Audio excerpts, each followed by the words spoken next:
I should have walked away. I knew it. Every fiber of my being, every voice inside my head, every gut feeling that twisted itself into knots was screaming at me to walk away. And yet I didn't. I stayed. I leaned in. I asked the question. I picked the lock. I followed the trail. I chased the answer I thought I needed. No, deserved, because something in me believed I wouldn't be okay without knowing. I told myself I was being brave. But really, I was being reckless. Because curiosity, in all its sweetness, has claws. And sometimes, it doesn't just scratch the surface. It tears you open. You know how people say what you don't know won't hurt you. That's a lie. A convenient, soft, harmless-sounding lie. Because what you don't know can haunt you, but what you find out can wreck you. I remember the exact moment I made the decision. It wasn't big or dramatic. It was quiet. It was stupidly small. Just a second, just a glance at a phone that wasn't mine. Just one more click into the folder that said private. Just one more text I scrolled past because something in me had to know. Why? Why couldn't I leave well enough alone? Why wasn't love or trust or silence enough? It started, like all tragedies do, with something innocent. A hunch. A passing thought. A shift in energy. You know how you just know something's changed, even when there's no evidence. That sinking feeling when the tone in someone's voice suddenly has more space in it. When their laughter doesn't quite reach you the same way. When they start locking their phone when they never used to care. And you tell yourself not to be paranoid. You tell yourself you're imagining things. You try to be the cool one, the chill one, the one who doesn't spiral. But deep down, you're already halfway in the fire, pretending you're not burning. Because when your heart loves someone, your soul notices even the dust they disturb when they shift away from you. Still, I didn't say anything at first. I waited. I observed.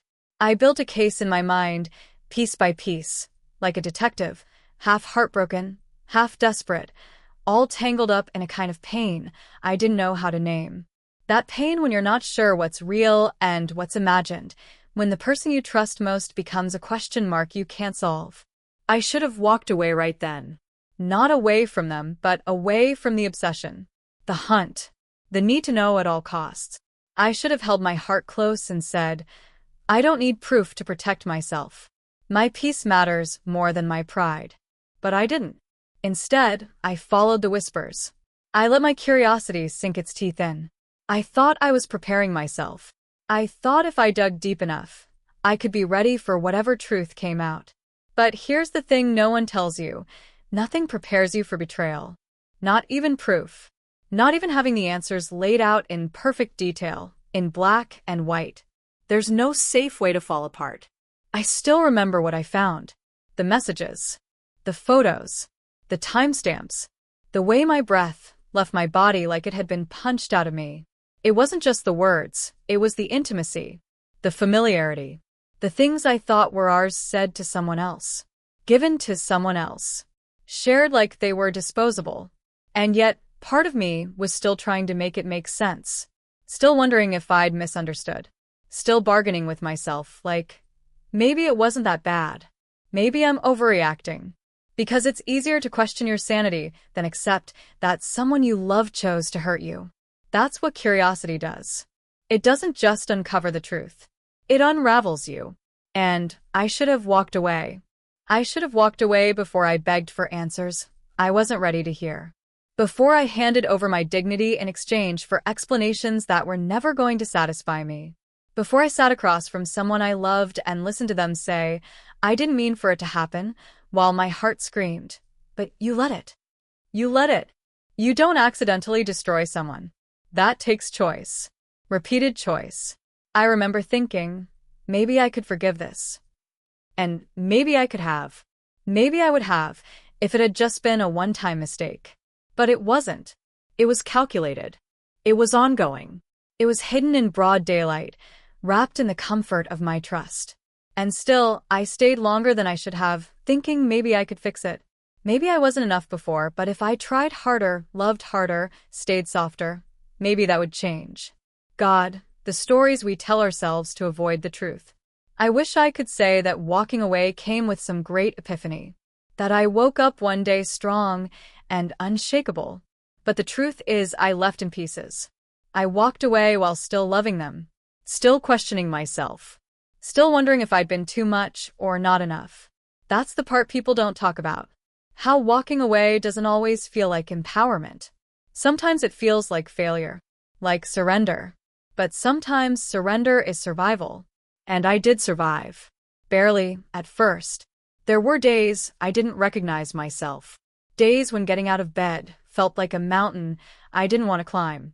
Nights where I lay awake replaying every moment, asking myself, was it me? Did I push them away? I analyzed every fight, every silence, every kiss, every touch. I tried to find a crack where things began to fall apart. But it wasn't just one crack, it was a slow erosion. And I had been too in love to notice. Too in love. Isn't that a funny thing to say? As if love should ever be something that blinds you. As if love, real love, should ever require you to lose yourself in the process. And maybe that's the real reason I should have walked away. Not because they cheated. Not because they lied. But because I was losing me while trying to hold on to us. Because somewhere along the way, my curiosity wasn't about them anymore. It was about reclaiming my worth. I kept digging for answers like they were going to give me closure, or clarity, or justice. But answers don't heal you. Only time does. Only distance. Only the quiet ache of choosing yourself when it would be easier to chase someone else. Curiosity didn't kill me in the way people mean when they say that phrase. It didn't end me, but it changed me. It scraped me raw. It made me confront the parts of me that were willing to accept less than I deserved, just to feel loved. It made me realize that sometimes pain is a teacher and curiosity is its cruel little assistant. I think back now to the person I was before all of it happened. Wide-eyed, hopeful, a little naive, maybe. Someone who believed love alone could hold everything together. I don't hate that version of me. I grieve her. I honor her. But I also know now that love needs more than feelings. It needs respect. It needs truth. It needs consistency. And when those things go missing, your curiosity is not a solution. It's a trap. It will lure you into thinking you're empowered, when really, you're just bleeding out slowly, pretending you're okay. People say heartbreak makes you stronger. I don't know if that's true. I think heartbreak just makes you see. It makes you look at yourself and ask, what did I ignore? What did I excuse? What did I choose to believe? Just so I wouldn't have to leave. The truth is, I didn't walk away because I wasn't brave. I didn't walk away because I still believed. And that belief was my undoing. Even now, sometimes, I still think about them. Not because I want them back, but because I wonder how it would have been if I had trusted my gut sooner. If I had walked when my soul whispered, this isn't safe. If I had chosen peace over proof. But I didn't. I let curiosity drive the car. I let it take the wheel and crash through every red flag, every warning sign, every boundary I should have set. And for what?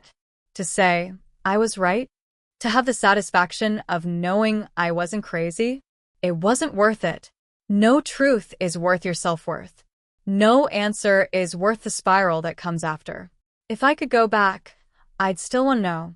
That's the hardest part to admit. That even knowing what it cost me, some part of me would still want the truth. Because not knowing felt like drowning.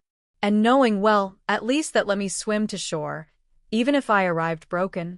I think that's what heartbreak really is. Not the moment someone hurts you. Not even the moment they leave. It's the moment you realize you knew deep down and you didn't listen. It's the betrayal of yourself. But I'm listening now. I hear the whispers. I see the signs.